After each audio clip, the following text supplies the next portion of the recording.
मेवाड़ की एक कहानी आप लोगों के बीच में रखना चाहता हूँ। मात्र शक्ति यहाँ काफी बहुत मात्रा में मौजूद है।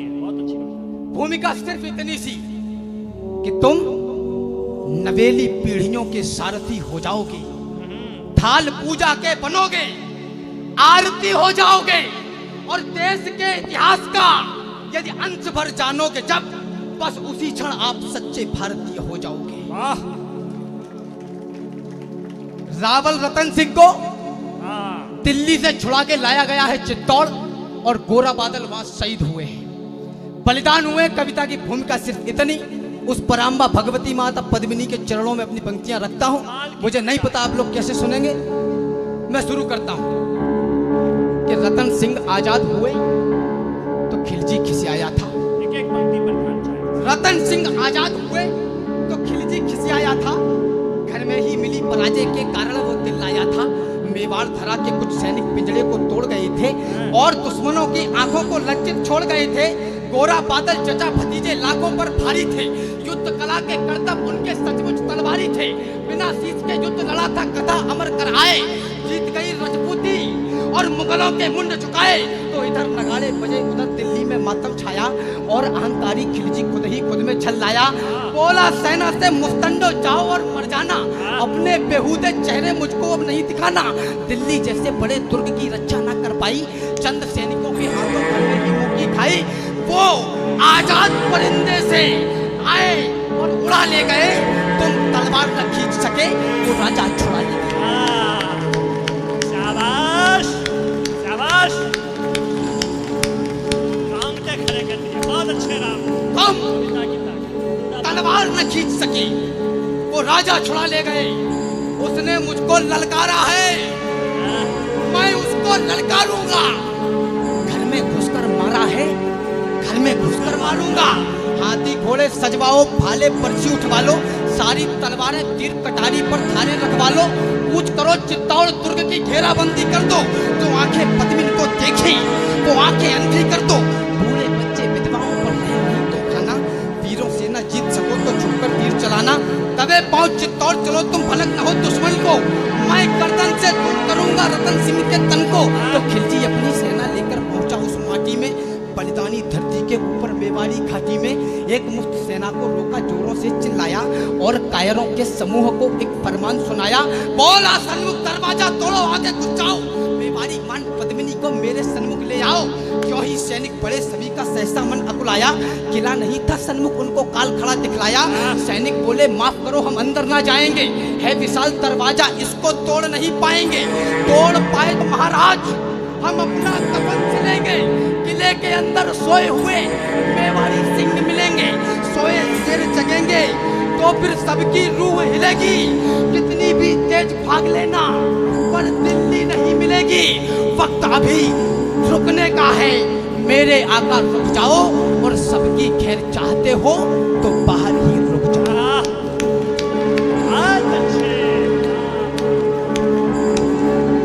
वक्त अभी झुकने का है, मेरे आका झुक जाओ, सबकी खैर चाहते हो तो बाहर ही रुक जाओ। बहुत अच्छे भाई, बहुत अच्छा रहा। कि चित्तौड़ दुर्ग दुर्गों का राजा अमर सिंह ऊंचाई। हाय हाय, फिर से पढ़। चित्तौड़ दुर्ग दुर्गों का राजा, दुर्गों का राजा अंबर से ऊंचाई। पैदल घूमो तो उम्र गुजर जाए इतनी लंबाई। क्या बात है, क्या बात है छोरे। वाह वाह वाह वाह। चित्तौड़ दुर्ग दुर्गों का राजा अंबर से ऊंचाई। पैदल घूमो तो उम्र गुजर जाए इतनी लंबाई।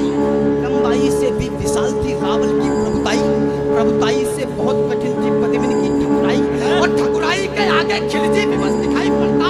किला बेद लेने वाली वह नित्य नीतियां करता, किंतु किले की उस दृढ़ता का वाह वाह क्या कहना। 8 माह तक रेत छानती रही खिलजिया से।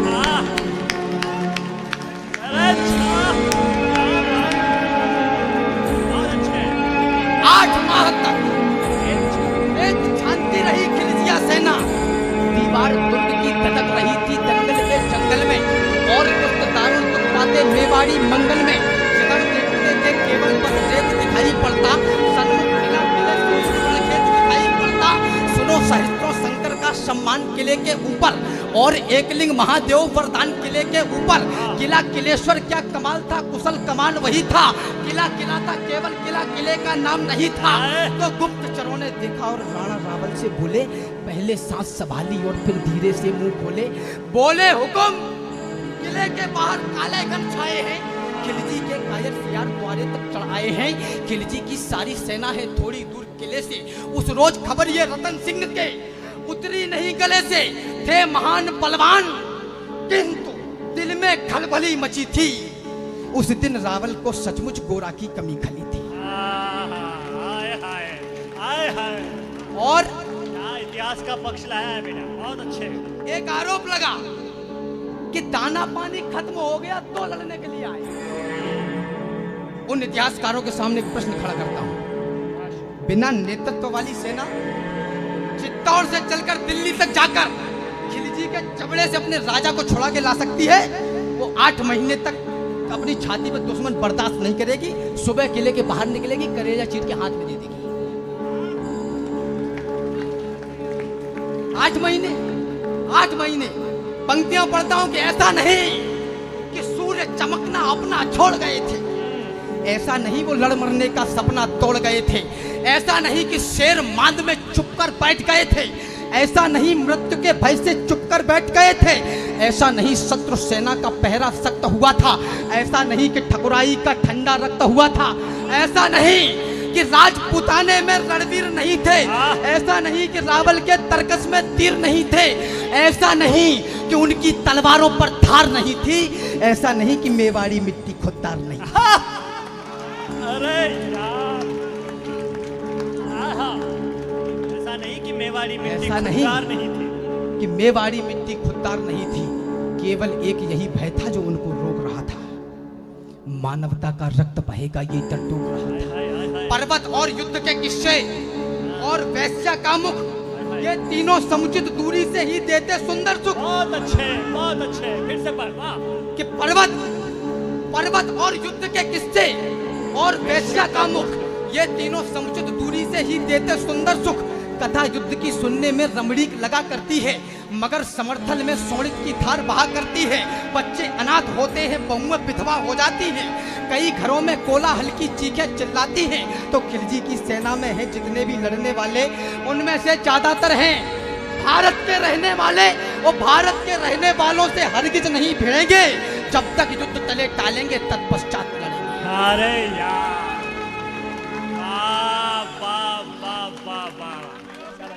बहुत अच्छा।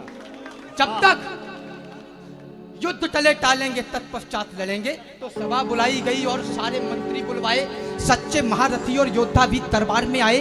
कोई कहे शत्रु सन्मुख है रावल देर न करना, और पड़ोसी राजाओं के लिए देर मत करना। कोई कहे शत्रु सन्मुख है रावल देर न करना, और पड़ोसी राजाओं के लिए देर मत करना।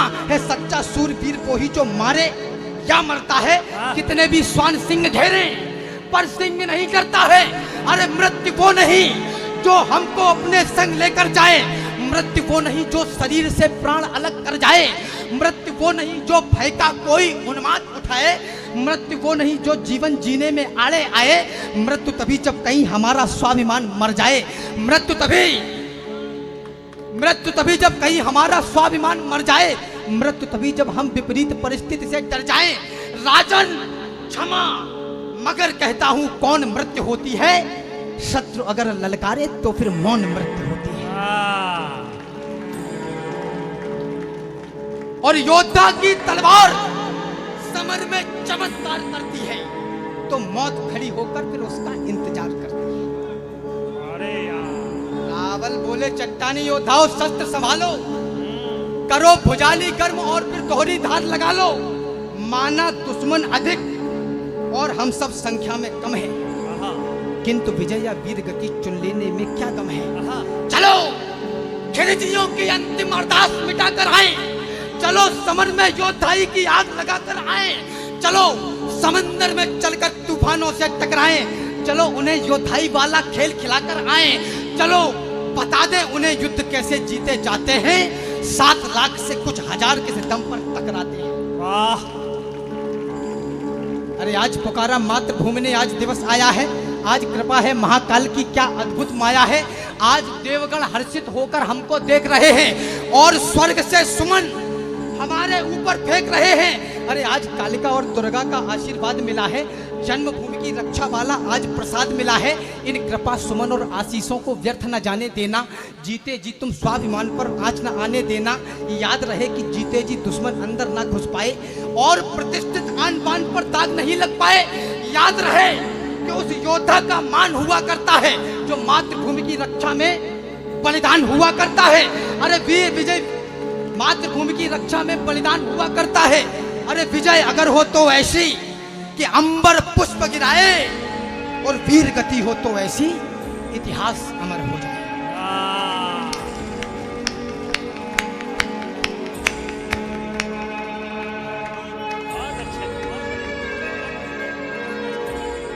वीर गति हो तो ऐसी इतिहास अमर हो जाए। तो पहले कफन बांध लो सर पे, फिर भगवा बंधवाओ। पहले कफन बांध लो सर पे, फिर भगवा बंधवाओ। इस जीवन की महाकाल को अंतिम भेंट चढ़ाओ। अंतिम बार नमन कर लेना वीरों इस माटी को। अंतिम बार नमन करना बलिदानी परिपाटी को। अंतिम बार भवानी के चरणों में फाल झुका लो। अंतिम बार सभी रिश्तेदारों को गले लगा लो। अंतिम बार करो दर्शन चित्तौड़ दुर्ग नामी का। अंतिम बार करो आवाहन एक लिंग स्वामी का। अंतिम बार एक दूजे को दे लो आज बधाई। अंतिम बार अंत तक लड़नी होगी तुम्हें लड़ाई। अंतिम तक लड़नी होगी लड़ाई। तो अंतिम बार अंत तक लड़नी होगी तुम्हें लड़ाई। तो सब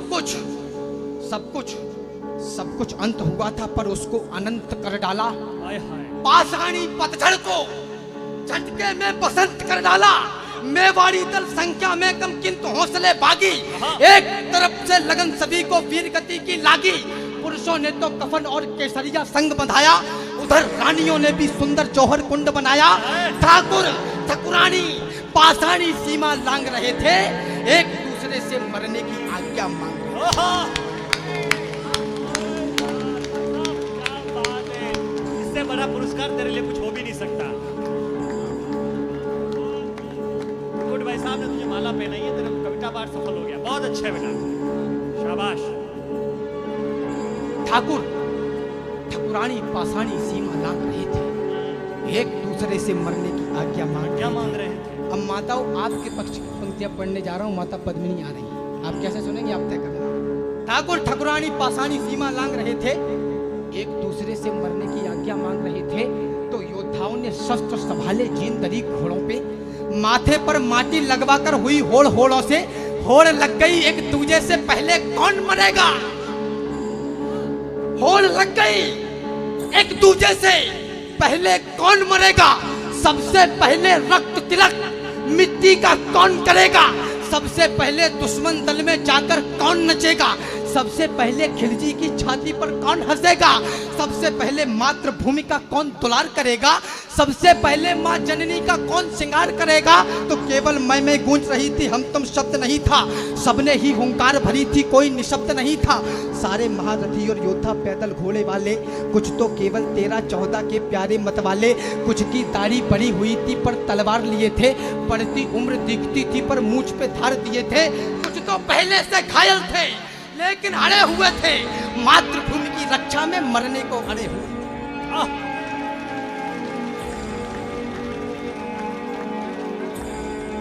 और ध्यान अब चाहता हूं कि दृश्य देखकर रावल की आंखों में पानी आया। दृश्य देखकर रावल की आंखों में पानी आया। बहुत प्रयास किया तब जाकर शब्द कोई मिल पाया। द्रवित हृदय और गर्वित स्वर से फूटे शब्द पुहारे, जैसे कोई पिता पुत्र को अंतिम बार पुकारे। जैसे खुद भगवान भक्त की भक्ति पर मन हारे, ऐसे रावल खड़े हुए थे अपनी बाह पसारे। ऐसे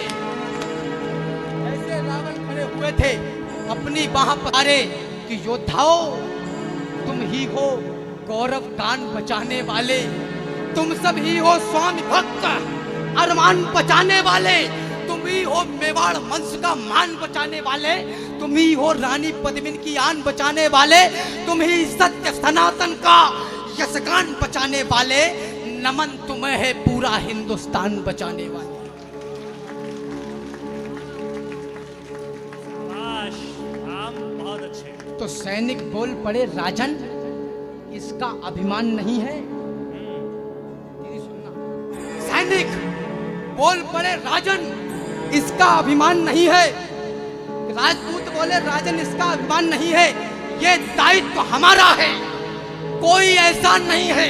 मातृभूमि है माई, तो माई के लिए लड़ेंगे, जिसमें खेले हैं उस अंगनाई के लिए लड़ेंगे, सत्य सनातनता की ठकुराई के लिए लड़ेंगे, अटल राष्ट्र भारत की प्रभुताई के लिए लड़ेंगे, किसी और के लिए नहीं, भाई के लिए लड़ेंगे, जग में भरत वंश की ठकुराई के लिए लड़ेंगे।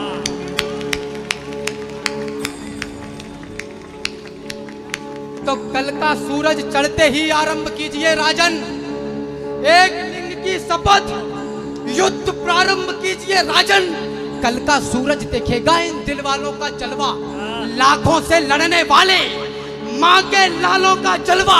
कल जीवन का अंत दिवस, कल जीवन का अंत दिवस, कल का रण उत्सव होगा, तलवारें नंगी नाचेंगी, भीषण उत्सव होगा। कल यदि काल स्वयं आया तो उससे ताल भरेंगे, इस माटी के लाल रंग को गाढ़ा लाल करेंगे। फाटक खुले, फाटक खुले, किले भीतर से लावा फूट पड़ा था और खिलजियों पर भूखे सिंहों सा टूट पड़ा था।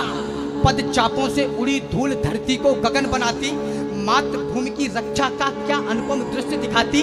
हर हर महादेव की ध्वनि से गुंजित हुई दिशाएं, तभी अग्नि की तेज लपट से चलने लगी हवाएं। तभी अग्नि की तेज लपट से चलने लगी हवाएं, तो बढ़े काल से हाथ मिलाने, सर पर कफन लपेटे। आज चले आंखें खेलने एक लिंग के बेटे। आसमान विष भुने हुए बाणों को उगल रहा था और काल भी तीव्र गति से जीवन निगल रहा था। योद्धा अपनी योद्धाई का कर्तव्य निभा रहे थे, माटी और लाल होवे जो सोनित मिला रहे थे। उस रोज मौत रणभूमि में कईयों मौतें मरती थी, तलवार ढाल से टकराती थी, टंकारे भरती थी। उस रोज दामिनी भाले के नौकों से खेल रही थी और कालिका स्वयं स्वर्ग से रक्त उड़ेल रही थी। तो अब तक रण में राजपुतानी खेल आपने देखा। तो स्वाभिमान की एक कथा रणमध्य गढ़ी जाती है, मगर किले के भीतर भी एक जंग लड़ी जाती है। शाका इधर उधर जौहर, क्या तालमेल अलबेला। मातृभूमि की रक्षा में क्या हुआ खेल अलबेला। स्नान ध्यान के बाद हाथ जब एक लिंग के जोड़े, लगी भवानी जब पहने थे लाल रंग के जोड़े, तो लाल रंग के जोड़ों संग सारे श्रृंगार किए थे। वो सारे श्रृंगार मात ने अंतिम बार किए थे। पहला श्रृंगार भाल पर माने जब बिंदी को धारा, ऐसा लगा मात ने मस्तक पर दिनकर अवतारा। दूजा श्रृंगार आंख पर माने काजल को लगवाया, अस्त्र छलक ना पड़े तभी लक्ष्मण रेखा बनवाई। तीजा श्रृंगार होठ पर माने लाली को लगवाया, अंगारों से अदर हो गए अग्निकुंड दहकाया। चौथा श्रृंगार मात पद्मिनी का आज विश्व ने देखा, जब माने माथे पर डाली स्वाभिमान की रेखा। शाबाश, बहुत अच्छे। तो सजी, अंतिम चरण में हूं, मुझे विदा देना। सजी पद्मिनी माता संग 16,000 दीवानी, तभी हवाएं लगी बोलने, जय जय मात भवानी। चली आज अलौकिक ढंग से चित्तौड़ी ठकरानी, चली आज आकाश छेदने स्वयं पद्मिनी रानी। तो अब तक रण में राजपुतानी खेल आपने देखा, लेकिन नहीं भुलाया जा सकता जौहर का लेखा, नहीं भुलाया जा सकता बलिदानी ज्वालाओं को, नहीं भुलाया जा सकता 16,000 माओं को, नहीं भुलाई जा सकती कन्याओं की अटखेली, नहीं भुलाई जा सकती वो दुल्हन नई नवेली, नहीं भुलाई जा सकती वो गर्भवती योद्धानी, नहीं भुलाई जा सकती है कभी पद्मिनी रानी।